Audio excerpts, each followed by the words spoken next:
I'm Tom Dunmore, Vice President of Marketing for Major League Cricket, and this is a Yank on the Footy. That one, year number 4. It's a Yank on the Footy with Craig Wessels. Let's all sit back and enjoy a chat about the greatest game on the face of the earth. Thanks for tuning in, everybody.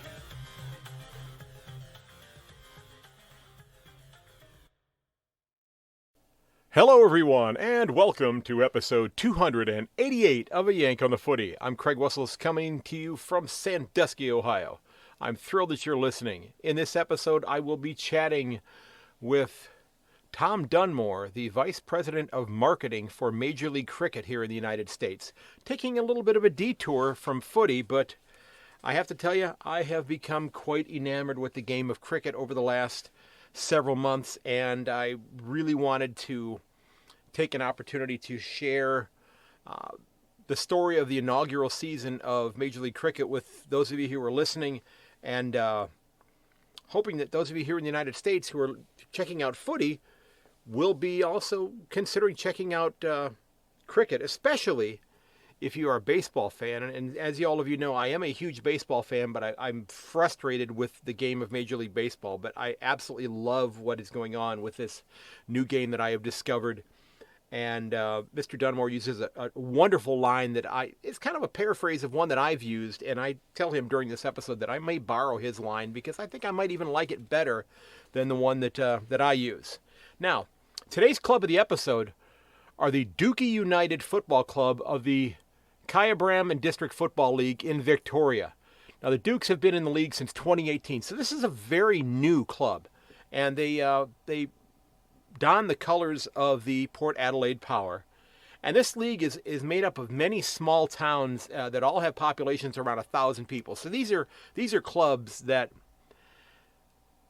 as I've talked about and I've become so interested in learning about with local footy, these are the clubs that are around which these communities, it's the hub of that community. The football and netball club is it's what brings that community together. And I really enjoy reading about what they had going on their social media sites. And the Dukes 14 and under team won their premiership this past weekend, defeating Murchison Tulamba 29-28. Very close game there. And also this weekend, the club held their awards for their best and fairest for both football and for netball. And for the respective clubs, Harvey O'Rourke, Jared Walker, and Josh Kazurli, and I apologize for getting your name wrong there, Josh, won their clubs or their team's respective best and fairest. And Dukes, I want to congratulate you, especially your 14U club, on your premiership this year. Outstanding effort. Now, before we jump into the interview, I did want to let you know that I did pick up a handful of stickers for the podcast. And if you'd like to get your hands on one of those stickers, and of course you can go to my Redbubble page, which is on my website, and pick up any of the stickers or t-shirts or that sort of thing that you might want. But if you'd like to have one sent to you from me, it's pretty easy to do. If you head over to my website, yankonthefooty.com, and you can leave, and you leave a 5-star review, you can either leave it on the website or you can leave it out there on Apple Podcasts, which might be preferable, quite frankly, because then maybe more people will see it there than just on my website, yankonthefooty.com. And then drop me a message on my website or to yankonthefooty@gmail.com letting me know that you did leave a 5-star review. I will get one of those stickers out to you because I want to be able to share the podcast and a little bit of a thank you to those of you who are leaving a review over on my website. So if you're interested in getting that, that's how you can go about doing that. So let's go ahead and jump into my chat with Tom Dunmore. All right, ladies and gentlemen, my guest this episode is the Vice President of Marketing for Major League Cricket here in the United States, and I am absolutely thrilled to be welcoming Mr. Tom Dunmore to the podcast. Welcome, sir. Thank you, Craig. Real pleasure to be on. This is very exciting. I am a newly minted cricket fan. I have up on the shelf behind me here, I have a cricket ball that I brought back from the UK about 28 years ago that I've never taken outside to throw around or anything like that, but I've had it, and I actually have a cricket bat from a dear family friend as well that's got to be 50 years old up there that is an absolute treasure for me. So how did the idea of Major League Cricket come about? Because this is uncharted territory for this game. Yeah, absolutely. It's a transformational event really for cricket in America and cricket worldwide, which has not broken into a new major market for quite some time. Obviously, it's a historical sport with hundreds of years of history and Mm-hmm. billions of fans, but it's largely been restricted to a small number of countries that love the sport, and it's rarely in recent years broken outside of that. So, the genesis of it, I think, is a number of things. There's obviously been a lot of talk for a long time about launching professional cricket in America. There have been some efforts in the past. America is obviously a massive country, big sports loving country, so it's very appealing. But what there hasn't been before is a combination of this growing audience that that can provide a base of support for the league, and that's grown enormously over the last 20 years, mainly due to immigration from cricket loving countries like India and Pakistan and Sri Lanka and so forth. So that's built this audience. So now you've got a much larger group that can support a professional league. And then we had, some visionaries, our co-founders, who really committed to pulling the pieces together to make it happen properly, not just trying to scrabble together, games in baseball stadiums or, pop-up things, but build proper facilities, have a pathway to the league with our minor league cricket system, bring in players, coaches, ground staff from overseas that know how to do it, pay for all that, right? Yes, exactly. Millions and millions of dollars to do that. So raising the money to do that from investors is really, the key to it. We can do any of this without millions of dollars, frankly. But having a really strategic vision that is going to unfold over a decade plus, that is really the key to this. That it's not a short-term idea, it's not a short-term fix or concept. It's a big picture, long-term growth of the game, taking advantage as well of T20 becoming very popular, a format of the game that is more consumable. It's I love it. 3 hours ish. Yeah, it's entertainment, it's big hitting, it's fireworks and music, much more suited to introducing fans to the sport of cricket versus the older traditional forms, that I love them. So those sort of multiple factors, and probably the last one also related to T20 cricket, is that allowed us to sign a lot of the best players in the world to come play T20 cricket here. Because unlike most other sports, like soccer or rugby, or the NBA, players are not contracted year round to one club team in cricket. They move around from country to country. So that means we can bring the top world-class players to the US to play. And that's a massive advantage because, those are the players fans want to see, right? They're the stars they're watching on TV. Right. And now we're able to bring them here. And, even MLS still struggles with that, Messi aside. They aren't able to get a lot of the top players in their prime to come play in America, whereas we can in cricket. So that helps break through and legitimize the league to begin with. So there is a lot of factors that led to the ability to build the league in the right way. Right. Yeah, I've gone back and had been watching a number of games in the IPL from earlier this year. And as I'm watching those, and I start watching the games in Texas and in North Carolina, I'm recognizing faces and I'm starting to recognize names and people that I'm seeing, that I was seeing playing in India. So it look, as you said, they're not contracted. So with the T20, the leagues are short enough to where they'll play a season in, say, India, then they have the opportunity now to come here, and then maybe they go to the Big Bash League in Australia, and then possibly other parts of the world as well, and then just kind of travel the circuit, if you will. Exactly. Yep. No, you've got it. And then alongside that, they play international cricket for their countries, right. or most of the players do. But yeah, it's a different setup that lets these leagues all have those players in the spotlight, because the tournaments are short and the teams don't exist year round. Really, you're able to have that rotation of players, and that's a really good thing for, unlike just England in the Premier League having a lot of the top players, or the NBA having all the top players, in basketball. Imagine if in basketball you could rotate around the top players from the NBA to other countries, how quickly that would build the sport in those countries, right? Oh, that's true. Yeah. To see those top stars play in your own country competitively as well. It's not exhibition stuff either. It's a proper, these are proper competitions, right? With prize money and all of that at stake. So, it's just a different structure of the sport that plays well to our advantage. So how did the league decide upon, I think I maybe know how they decided upon, well, maybe not Seattle, but how did they decide upon which cities that were going to be represented in the league? And again, the games were all played in two centralized locations, but how did those cities come about as being the ones that you chose this year? Yeah, a mix of factors. We were looking at the top sort of 10 cities for cricket fans as it exists in the US. So you look at different things to get to that calculation. You look at numbers of expats from cricket-loving countries, some other data and research that we've done. And so you can quickly identify those cities, and they are the big cities for the most part, with large, particularly industries that have attracted a lot of people that work on H-1B visas, for example. So high tech and industries that are related to that, and that that leads you to the cities we have, LA and San Francisco, New York, DC. Dallas may surprise people, but it's actually one of the largest expat Indian audiences or Indian constituencies in the country.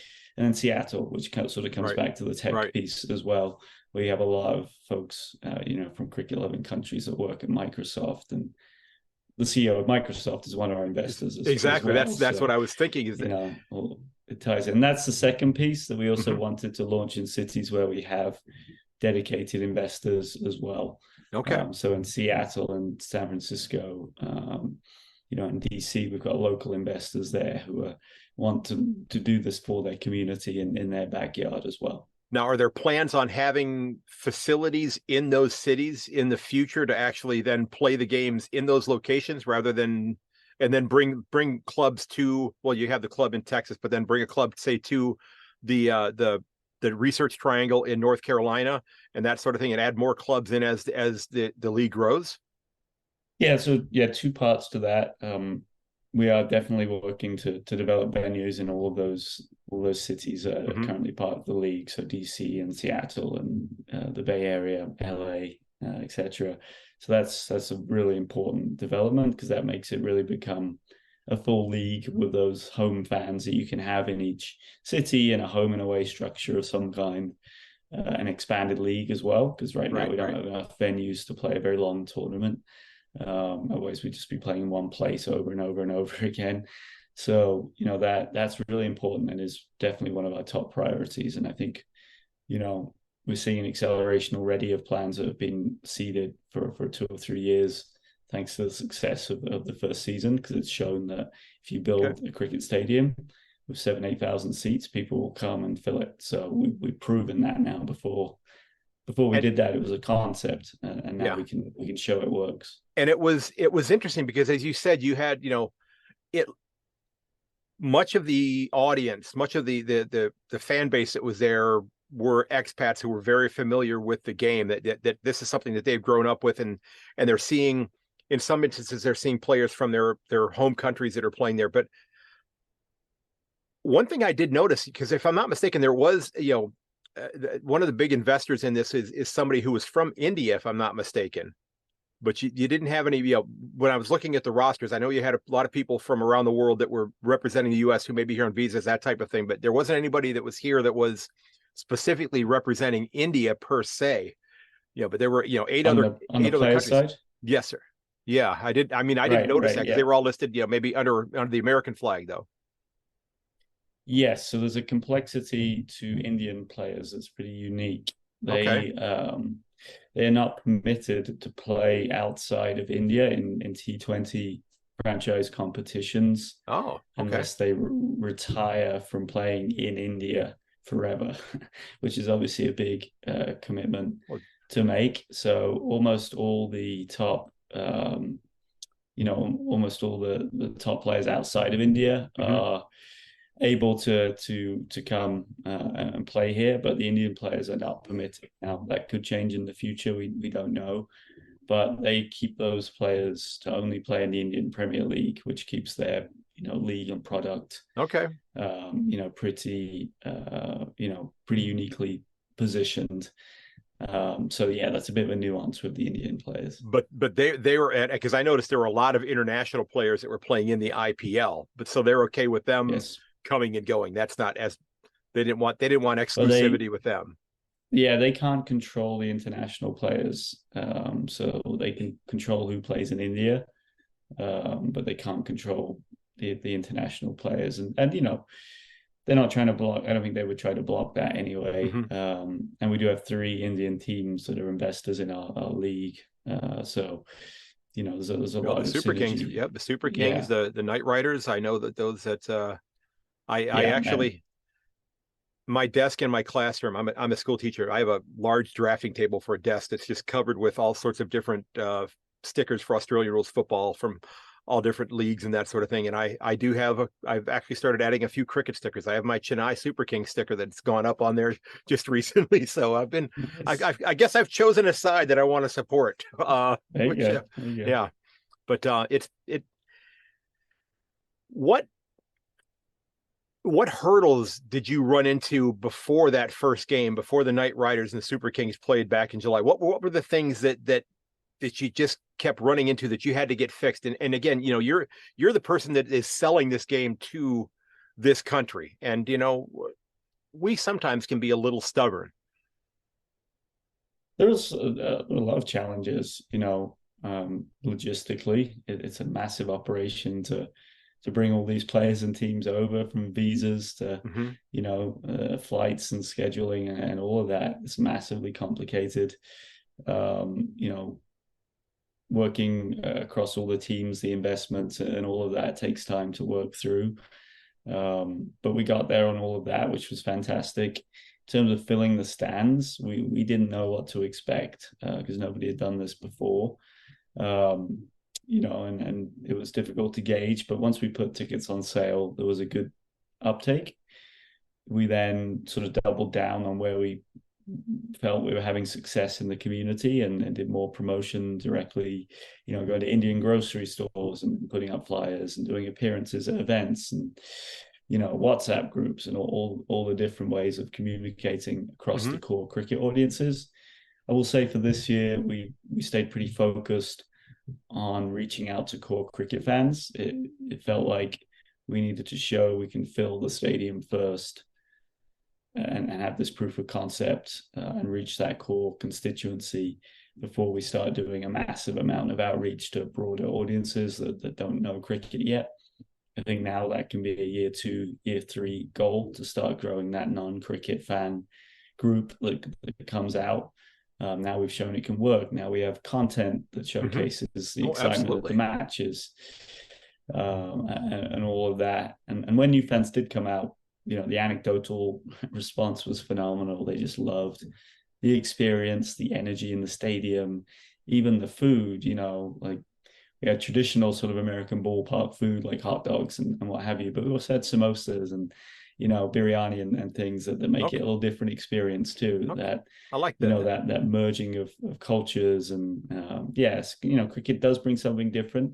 We want to find that balance between sort of American sport experience and the international flavor of cricket and what's authentic about cricket. So, we think that is kind of a unique selling point and something that'll be pretty cool for people to experience, to discover the game, to see it in person, and enjoy a new sport and the things and that go around it as well, the culture and the food and what have you.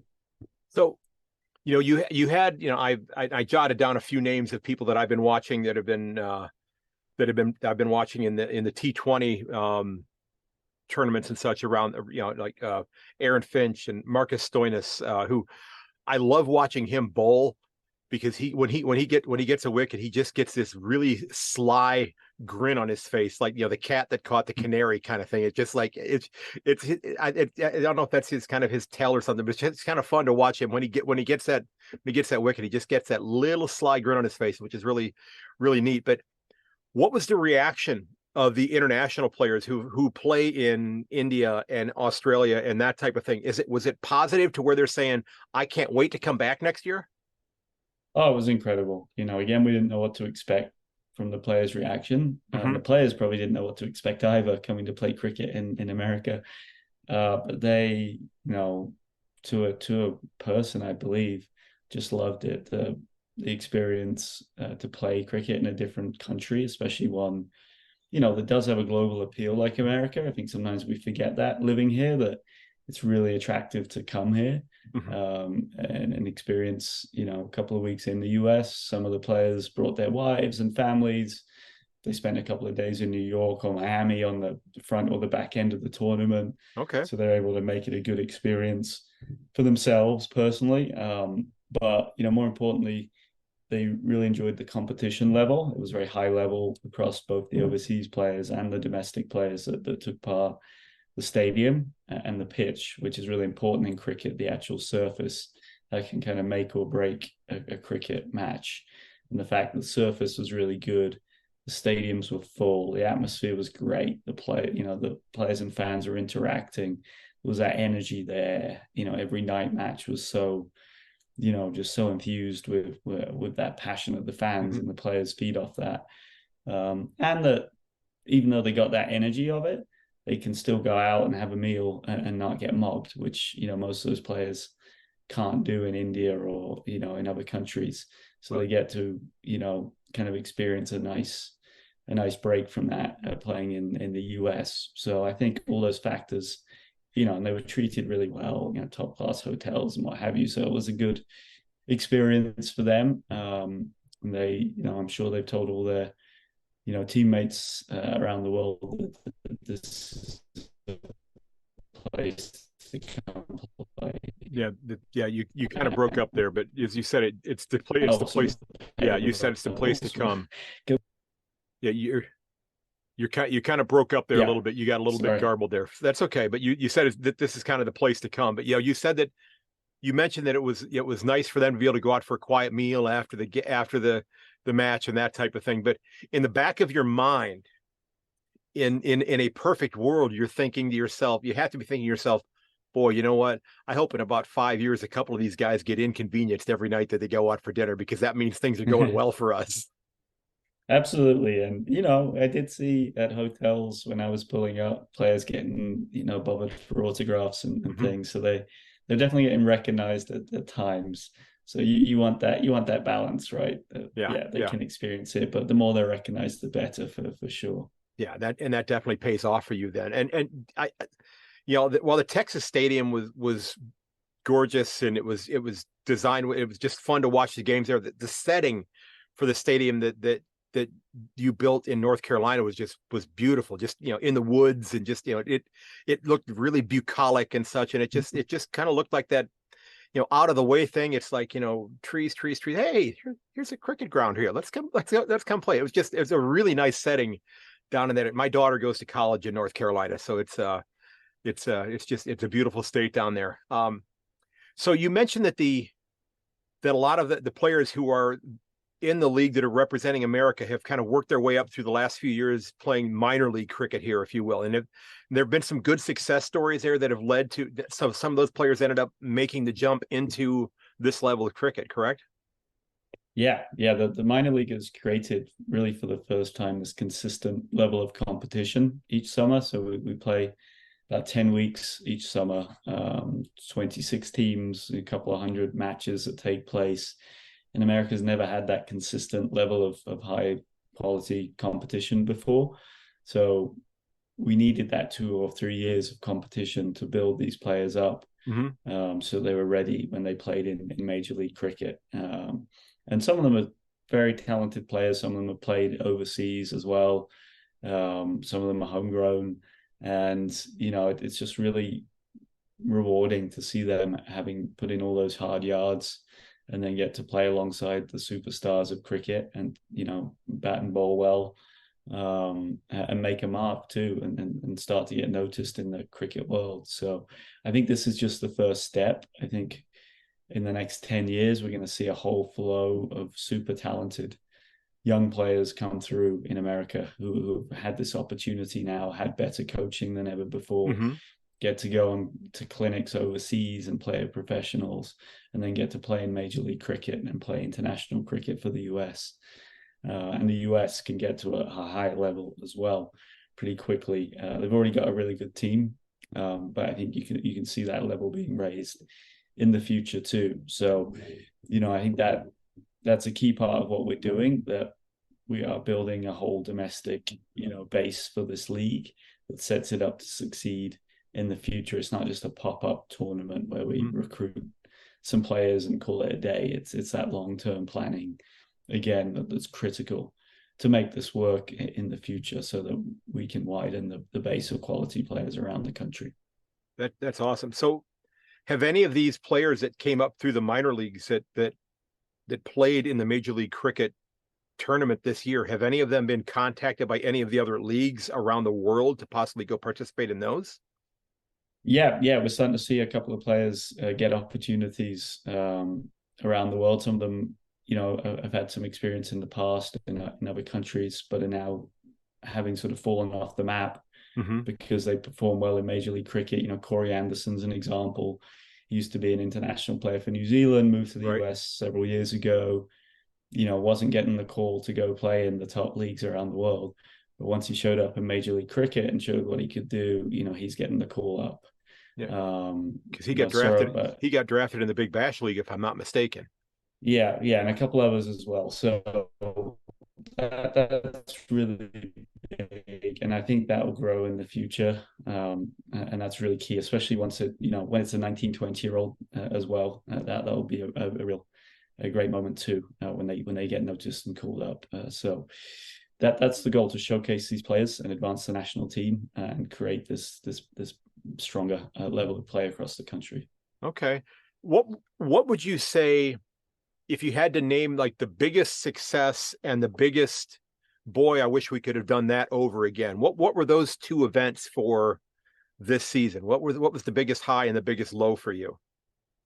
I think the biggest high were the crowds. Not the numbers are great, the number of people that came out, but more just the energy and the passion and the enthusiasm, how much they loved it, seeing the smiles on their faces and the cheers and the flag waving for hours on end, because that gives you that base. Once you've got those sort of evangelists for your league, your teams and your sport, that's how it can spread organically, without spending millions of dollars. Those are really that's really a key to driving that fan development and support in an authentic way. I love that line. I love that. If I can interrupt, I love that line there that you just used, the evangelists for your sport.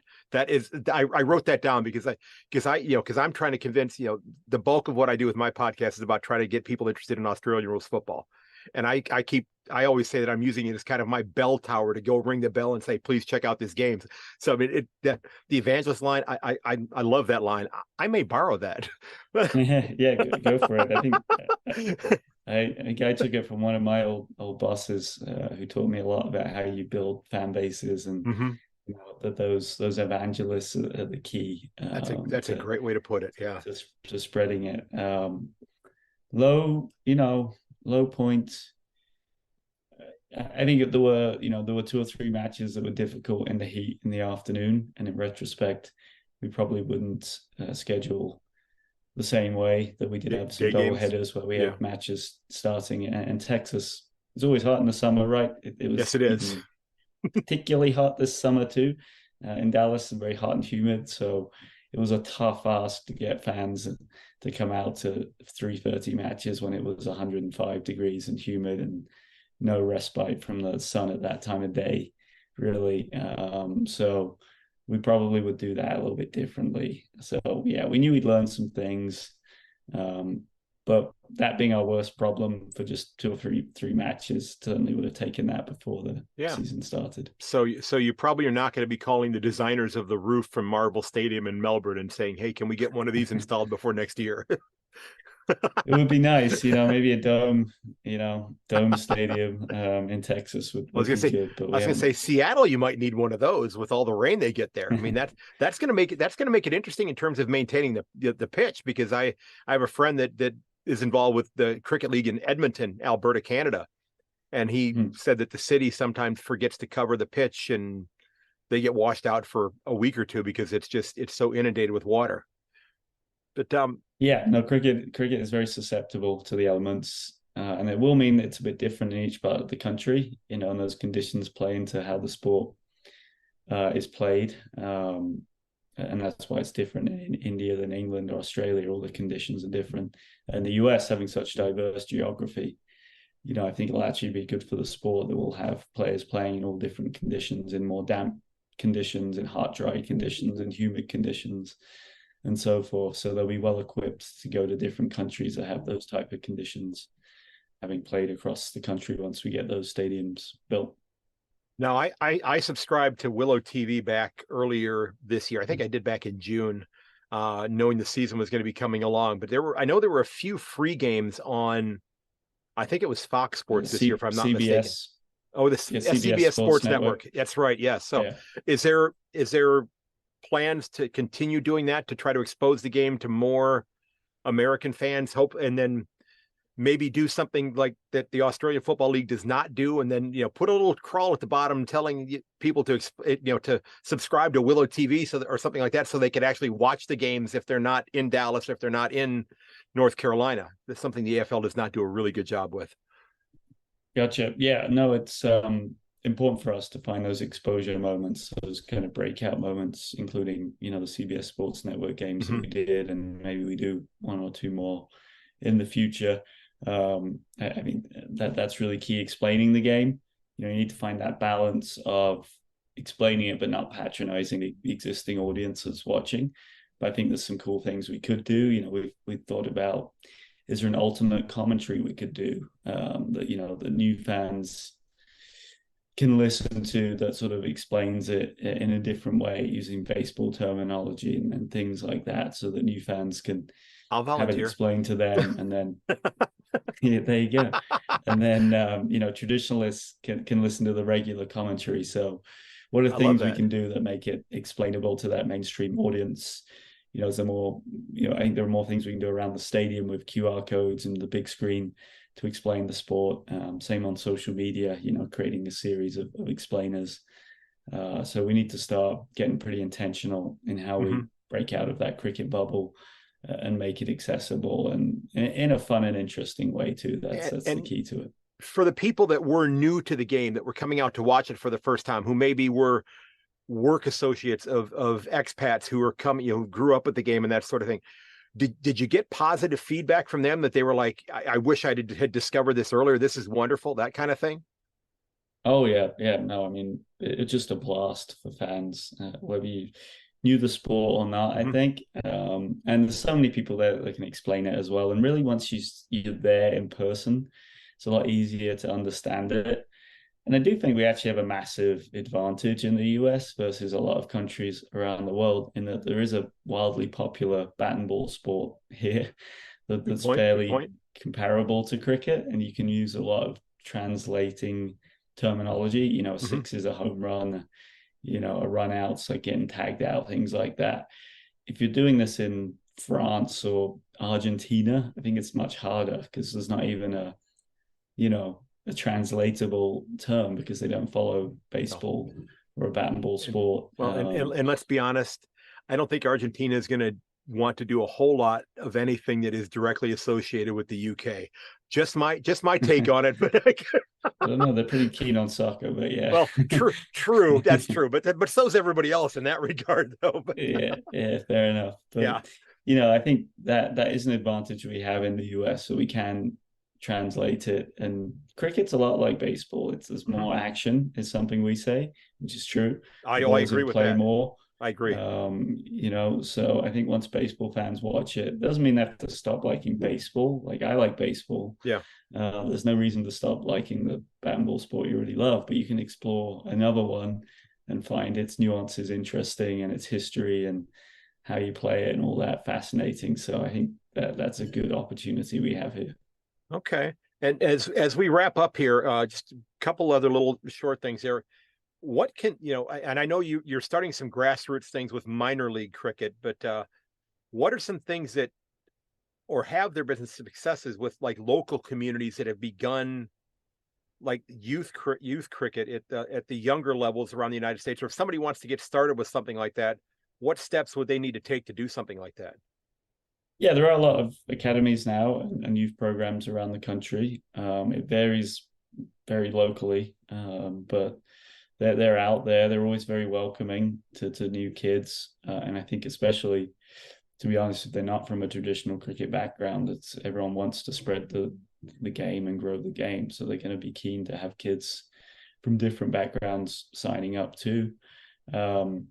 A lot of that has led into some really good stuff. For example, in North Carolina, in Morrisville, where we played some matches this year, is a really great youth league, Triangle Cricket League, and they, we wouldn't have played there if they hadn't pushed for their own nice pitch and help take care of it and help build the facilities and be part of it. So it's very much a community driven sport at this point, along with the top down stuff we're doing, building stadiums. The grassroots growth is very community driven.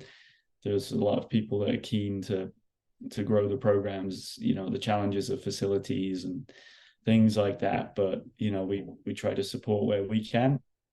And there's a lot of good people working on it. So it's really just kind of finding the Facebook, groups and things that cover each local area. So is there a natural progression that if and when you add new teams to the league, that there probably will be a team that is based, if you will, in the Triangle area in North Carolina? To be determined. I Okay. think we're definitely going to look at expansion in the future. Okay. But the goal right now is to get the 6 teams set, get their Right. stadiums in place, and build from there. But certainly expansion. And that's where some of the international players that have come over can be the evangelists for you, that have said, this was a really good experience here. As you said, I get to go out and have dinner and not, get 47 autograph requests or that type of thing. And I got to just, kind of relax and go out and play this game that I love with people that I'm friends with, and maybe I compete against in other leagues, but I get to play on the same side with them in this situation. And it's just kind of a neat thing. And last thing I want to ask you before we go is, where can people follow Major League Cricket online? And if they want to follow you online as the marketing director, the vice president of marketing, who's, promoting this game, where can they follow you as well if they want to keep up with what you're sharing about the game? Sure. majorleaguecricket.com is our website, and then minorleaguecricket.com for the minor league. And then we're on all the major social channels, of course. Just find at MLC on those. Pretty great stream of content we have. Lots of highlights as well. Our YouTube MLC network is the YouTube, and that's got lots of great highlights from each match from the past seasons. That's a really good way to sample it. I'm certainly somewhat active on LinkedIn. You can find me there. I have a Twitter as well at Tom Dunmore. Don't probably update that as much as I should, but always happy to chat with anyone interested in learning more about what we're doing as well. All right. Well, Mr. Dunmore, I want to thank you for your time this afternoon. I know you've got pressing engagements coming up here. We covered just about everything that I had jotted down on my list, so that's good. We fit everything in. This has been a delight. I love being able to share the game of Australian rules football, but I think I can safely say you now have a new cricket fan, and am really enjoying sharing this as well, because I have the game up on the television in my classroom in the morning when there's not a footy game on, and the kids they're just like trying to figure out what's going on, especially the kids who play baseball as well. So they're fascinated by it. So I appreciate your time today, sir. We love that you're embracing it. We always say grow the game one heart at a time. So I'm glad we've started to win you over, and happy to come back on here anytime. Well, thank you very much, sir. Thank you. All right, Tom, thanks so very much, sir, for taking time out of your afternoon. I know we kind of played email tag for a couple of weeks here, but absolutely delightful conversation. I truly appreciate you taking the time to sit down and talk with me, being such a neophyte to the game of cricket. But I have to tell you, I do absolutely enjoy it. I hope that we get the opportunity to talk again, because I would love to dive into your experiences at the Indianapolis Motor Speedway, something I did not get a chance to talk to you about today. Now, folks, remember, you can find everything over at my website, yankonthefooty.com. You can get on the mailing list there. So when new episodes come out, they'll be in your inbox within about 10 or 15 minutes of when they're released. You can leave a review, which we've discussed earlier in this episode. You can help out the podcast if you want to. You can click that Buy Me a Coffee button if you'd like to do so. You can leave me a voicemail there as well. And if you've got an idea for a guest, and I'm going to be starting my most memorable game episodes here very, very soon. I have about 3 weeks before my announcing season really begins to wind down. It's been a very busy year. Our soccer teams are playing tremendously well. Our football team, our gridiron team, is playing well right now. And we'll probably be playing in some of the tournament games later on this year. But as of right now, I only have, I think, 2 more football games, gridiron games, that are scheduled to announce. But I'll have a couple more of the varsity. Still have junior varsity and then junior high school games to still announce. But 2 more varsity, and then probably at least 1 playoff game. If they win another playoff game, they would get a second home playoff game before they would move on to another neutral location. But I do want to conduct those most memorable game interviews with people again. So if you have a most memorable game, I do hope you'll reach out. Send me a note to yankonthefooty@gmail.com. Send me a note over on my website. I did have a gentleman that reached out to me who had a great idea. And this is a gentleman by the name of Anthony. And I'm hoping that I'll hear back from him soon so I can set something up with him. Got a unique idea about a couple things that he wanted to address, so I'm looking forward to getting into that with him. So hopefully he'll be back in touch with me soon. But again, you can find everything over at my website. There's links to all my socials: Twitter @Yank_on, Facebook, a Yank on the Footy podcast, Instagram, a Yank on the Footy. I am on LinkedIn as well. A yankonthefooty@gmail.com is my mailing address if you want to get in touch with me there as well. Ladies and gentlemen, again, the Buy Me a Coffee button, if you want to help out the podcast and help keep the lights on, that would be a huge help. Again, this is a one-man band here. I am planning on making that trek to Australia next footy season. I cannot wait for the fixture to come out so I can start actually firming up plans in terms of what I want to do, and then start trying to make connections with individuals that have reached out to me over the years, hoping to also reach out to clubs and being able to set up opportunities to do interviews and things of that nature with some of these different clubs, that sort of thing. I'm really hoping that that's going to happen while I'm there. But if you want to help out the podcast, you can certainly do that as well if you'd like to do that, and it would be greatly appreciated. Now, folks, you can find me on Instagram. Like I mentioned, you can find me on Facebook. You can find me on Twitter. Check up with your friends and family. Make sure they're okay. Reach out to them. If you need to talk to somebody, don't hesitate to reach out. Okay, get in touch with somebody if you need to talk. If you're in the United States, I have numbers to all of those different types of organizations in my show notes every single episode. If you're in Australia, the same. I have all of those contact information numbers there for you as well. Please reach out and talk to somebody. And folks, I appreciate the kind words. I have begun putting many, many more interviews onto YouTube. I've been taking my old interviews and uploading them there. Now, I kind of got a little crazy, I guess, this month because my podcast host did not want to let me upload my most recent preview episode with Mick Aussie because they had said I had used too much data, even though I had an unlimited data package for my podcast. I did some negotiating with them. I spoke to them, and the people at Podbean were very helpful. I'm very, very pleased. If you're ever thinking about doing a podcast, Podbean has been a wonderful, wonderful hosting site for me. They do a great job. There are some other ones out there as well, but I've been very happy with Podbean, and they did work with me on this because I ended up uploading probably 35 or 40 interviews that I've conducted in the past on there, and I have another 40 or 50 that I want to get up on there as well. And it's just when I have the opportunity to do that. But, ladies and gentlemen, as always, may your dribble kick never hit the post. I will catch you later.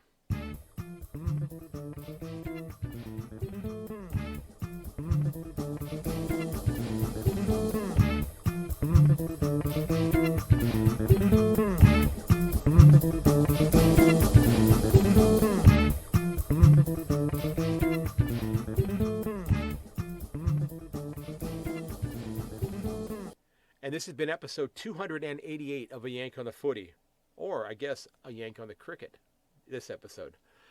Thanks for listening, everybody. I do hope you'll share this episode with your friends and family. Hopefully you'll check out MajorLeagueCricket.com or MinorLeagueCricket.com and see what this game is all about, especially if you're new to it or you've never watched cricket before.